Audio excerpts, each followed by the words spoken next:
எப்படி அவருடைய வாழ்க்கை ஸ்தம்பிச்சு போகுமா இல்லையா? திருச்சியிலேயே ஏர்போர்ட் டு மரக்கடை 10 நிமிஷத்தில் போகலாம், 15 நிமிஷத்தில் போகலாம். விஜய்க்கே 7 மணி நேரம் ஆச்சுன்னா அப்பாவி மக்கள் எத்தனை மணி நேரம் ஆயிருக்கு? நடந்து போகிறவன், குழந்தை குட்டியோட போகிறவன், மூட்டை முடிச்சோட போகிறவன். இந்த அறிவு வேண்டாமா? அரசுக்கு அறிவு வேண்டாமான்னு கேட்குறேன். இது ஐஜிக்கெல்லாம் அனுமதியே இல்லை. முதலமைச்சர் அலுவலகம் தான் அது மானிட்டர் பண்ணுது. அப்போ அதை பற்றி அவங்களுக்கு கவலை இல்லை. விஜய் அதிகாரத்துக்கு வந்தால் நம்மளை பழி வாங்கிடுவாரோ? விஜய் எதை வேண்டுமானாலும் செய்து கொள்ளட்டும்.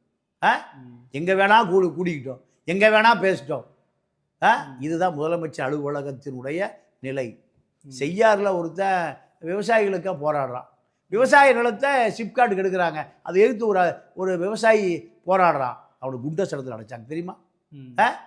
ஏன் கார்பரேட்டோட கைக்கூலியாக இருக்க முதலமைச்சர் அலுவலகத்தில் இருக்கிற அதிகாரி அத்தனை பேரும் பதில் சொல்லி ஆகணும்.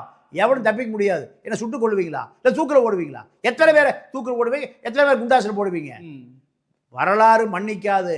முதலமைச்சர் அலுவலக அதிகாரிகள் தான் இதுக்கு முழு பொறுப்பு.